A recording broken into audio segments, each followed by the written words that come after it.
Hi అండి, నమస్తే. Welcome back to our channel. So ఈరోజు వీడియోలో ఫ్రీ బస్ గురించి అయితే మాట్లాడుకుందామండి. సో ఈ ఫ్రీ బస్ వల్ల, మహిళలకు ఫ్రీ బస్ వల్ల కలిగే లాభాలు ఏంటి, అలాగే నష్టాలు ఏంటి అన్నీ కూడా ఈ వీడియోలో అయితే చెప్దామండి. అలాగే కామెంట్ చేయండి మీ ఒపీనియన్ ఏంటో కూడా ఈ ఫ్రీ బస్ మీద. సో అసలు విషయం ఏంటంటే, అందరికీ తెలిసిన విషయమే, ఇప్పుడు ఆగస్ట్ 15th నుంచి ఈ ఫ్రీ బస్ స్కీమ్ అయితే పథకం వచ్చింది కదా. సో ఆగస్ట్ 15 నుంచి అయితే స్టార్ట్ అయిందనమాట. సో ముందుగానే ఒక 5 రాష్ట్రాల్లో ముందుగా ఈ పథకం అయితే రన్నింగ్ అవుతుంది. 2018లో ఢిల్లీలో అయితే స్టార్ట్ అయిందనమాట ఈ ఉచిత బస్ స్కీమ్ అయితే. అలాగే కర్ణాటక, పంజాబ్, తమిళనాడు, సో ఇప్పుడు తెలంగాణ అనమాట. తెలంగాణలో 2023 డిసెంబర్లో అయితే స్టార్ట్ అయిందనమాట. ఇప్పుడు ఏపీలో ఆగస్ట్ 15 నుంచి అయితే స్టార్ట్ అయింది కదండి ఈ ఉచిత బస్ అయితే. సో దీనివల్ల లాభమా నష్టమా దీని గురించి అయితే చెప్దాం. సో ఇదైతే ఒక 5 రకాల బస్సులకి ఉచిత బస్సు అనమాట. సో ఈ పథకం పల్లెవెల్లు, అల్ట్రా పల్లెవెల్లు, ఎక్స్ప్రెస్, అలాగే మెట్రో ఎక్స్ప్రెస్ ఇలాంటి కొన్ని బస్సులకి, ఈ 5 రకాల బస్సులకు మాత్రమే ఈ ఉచిత బస్సు పథకం అయితే ఉందన్నమాట. అలాగే ఈ ఉచిత బస్సు ప్రయాణం వలన ఆర్థిక భారం అయితే తగ్గుతుంది అనమాట. సో చాలా మంది మిడిల్ క్లాస్ ఫ్యామిలీస్ ఏంటి, పేదవాళ్ళు ఏంటి, ఇలాంటి వాళ్ళు బస్ ఛార్జెస్ గురించి ఆలోచించి వెళ్ళవలసిన ప్రయాణానికి అయితే క్యాన్సిల్ చేసుకుంటారనమాట. సో అలాంటి వాళ్ళకి కొంచెం బెనిఫిట్ అనమాట. సో ఆర్థిక భారం అయితే తగ్గుతుంది.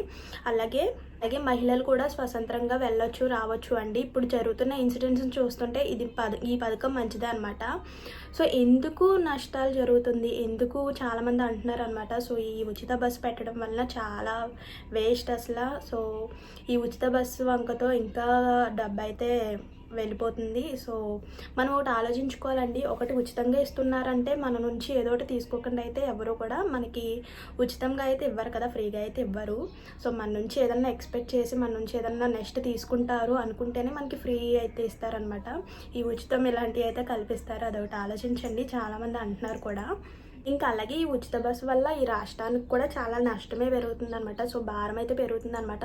సో ఎందుకంటే ఏపీ జనాభా మొత్తం కూడా 5,25,00,000 మంది జనాభా అయితే ఉన్నారనమాట. అందులో స్త్రీలు, మహిళలు మాత్రమే 2,25,00,000 వరకు ఉన్నారనమాట. సో మ్యాక్సిమం 75% మెంబర్స్ అందరూ కూడా, మహిళలందరూ కూడా ఈ ఫ్రీ బస్కే ప్రయాణించడానికి అయితే ఇష్టపడతారనమాట. సో ప్రయాణిస్తారు. మొత్తం మహిళలు కూడా ఈ ఫ్రీ బస్కి వెళ్ళడానికే చూస్తారు. సో దీనివల్ల 2,000 కోట్ల నష్టం అయితే జరుగుతుందన్నమాట ప్రభుత్వానికి అయితే. సో ఈ ఏపీలో మొత్తం ఉచిత ఆర్టీసీ బస్సులు అయితే 11,449 బస్సులు అయితే ఉన్నాయండి. సో దానికి మహిళలకి సరిపోతుందా, సో ఈ 11,000 బస్సులు సరిపోతాయా అన్నది డౌట్ కూడా ఉందన్నమాట. సో అంతకన్నా ముందు ఈ ఉచిత ఆర్టీసీ బస్సుల వల్ల ఉపయోగాలు ఏంటో, లాభాలు ఏంటో తెలుసుకుందామండి. సో మహిళలకు మెయిన్ ఆర్థిక ఇబ్బంది అయితే తగ్గుతుంది. సో అలాగే ముఖ్యంగా మహిళలు స్వతంత్రంగా వెళ్ళి రావచ్చు అనమాట. సో ఇప్పుడు జరుగుతున్న ఇన్సిడెంట్లను బట్టి చూసుకుంటుంటే ఈ స్త్రీ శక్తి ఉచిత బస్సు ప్రయాణం పెట్టడానికి మెయిన్ ఉద్దేశం వచ్చేసరికి మహిళలు స్వతంత్రంగా వెళ్ళడానికి, అలాగే ఉద్యోగాలు చేసుకోవడానికి, ఏదైనా చిన్న చిన్న వ్యాపారాలు చేసుకోవడానికి, కాలేజెస్ వెళ్ళే వాళ్ళకి, ఈ మహిళలకి ఈ స్త్రీ శక్తి పథకం అయితే పెట్టారనమాట. సో అంతేకాని అనవసరంగా వెళ్ళడానికి, అలాగే షికారులకు వెళ్ళడానికి, యాత్రలు వెళ్ళడానికి అయితే కాదు. సో ఇప్పుడు బస్సెస్ అయితే చాలా రష్గా ఉంటుందన్నమాట. సో బయటికి ఏలాడైతే వెళ్తున్నారనమాట. సో బయటికి ఇలా పడిపోతా అయితే వెళ్తున్నారు. సో కాలేజెస్ స్టూడెంట్స్ వాళ్ళు కూడా చాలా ఇబ్బంది పడుతున్నారు అనమాట. సో అలాగే ఈ బర్డెన్ ఇప్పుడు మహిళలకు ఖర్చు తగ్గుతుంది. ఈ బర్డెన్ అలాగే మగవారికి మీద పడుతుంది అనమాట. సో అలాగే బస్సు అయితే అస్సలు ఖాళీ ఉండట్లేదు అనమాట. ఉద్యోగాలు చేసుకునే మహిళలకి, అలాగే కాలేజెస్కి వెళ్ళే మహిళలకి ఇబ్బంది అవుతుంది అనమాట. సో అదొకటి ఆలోచించండి. అలాగే మెయిన్ ఈ జెంట్స్ మీద పెడుతుంది అనమాట. వాళ్ళకి ఫ్రీ బస్సు, వాళ్ళకి ఫ్రీ, వీళ్ళకేమో మనీ.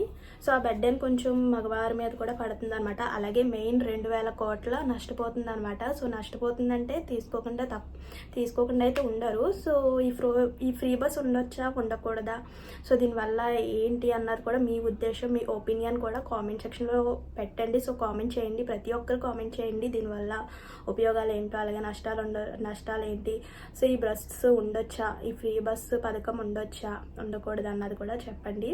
సో అలాగే ఆటో డ్రైవర్స్కి కూడా నష్టం జరుగుతుంది. సో ఇప్పుడు ఆటో డ్రైవర్స్ పాదయాత్ర చేస్తున్నారన్న విషయం కూడా తెలిసింది. సో వాళ్ళకి నష్టమే కదా. ఎక్కువ 75%, 100లో ఒక 75 పర్సంటేజ్ ఆటోస్కి కూడా వెళ్ళేవారు మహిళలు. కానీ ఇప్పుడు ఎవ్వరు కూడా ఆటోకి ప్రిఫరెన్స్ ఇవ్వట్లేదు. బస్కి ఫ్రీ బస్ అని ఫ్రీ బస్సే ఎక్కుతున్నారు. అలాగే ఖాళీ కూడా ఉండట్లేదు. సో కొట్టుకుంటున్నారు కూడా, కొట్టుకునే సిచ్యువేషన్స్కి వచ్చింది. అలాగే మహిళలకు వాల్యూ కూడా ఇవ్వట్లేదు. ఫ్రీ బస్ కదా అని ఎక్కేస్తున్నారని కండక్టర్స్ ఇలా కూడా అంటున్నారు. సో అదొకటి గుర్తుపెట్టుకోండి. మెయిన్ అనవసరమైన వాటి గురించి వదిలేసి మెయిన్ మనం ముఖ్యమైన పనులకి అలాగే వీళ్ళకి ప్రిఫరెన్స్ ఎక్కువ ఇవ్వాలి. ఈ ఆటో డ్రైవర్స్కి నష్టం జరుగుతుంది. అలాగే ప్రభుత్వానికి కూడా 2,000 కోట్ల నష్టం జరుగుతుంది అనమాట. సో దీని ఉద్దేశం ఏంటి, అసలు మీ ఒపీనియన్ ఏంటో కామెంట్ చేయడం మాత్రం మర్చిపోవద్దు. మీరు ఇచ్చే కామెంట్ వల్లనే ఇంకా రియాక్ట్ అవుతారనమాట. సో ఇది ఈ పథకం ఉండొచ్చా, ఉండకూడదా, ఉండడం వల్ల బెనిఫిట్ ఏంటి, లేకపోవడం వల్ల నష్టాలు ఏంటి, ఇవన్నీ కూడా కామెంట్ చేయండి, మర్చిపోవద్దు. ఈ పథకం స్త్రీ శక్తి పథకం అన్నది ఉండొచ్చండి. ఉండడం వల్ల ఎంతైతే లాభం ఉందో అంత నష్టం కూడా ఉందన్నమాట. సో అది ఏంటో మీరే కామెంట్ చేయండి.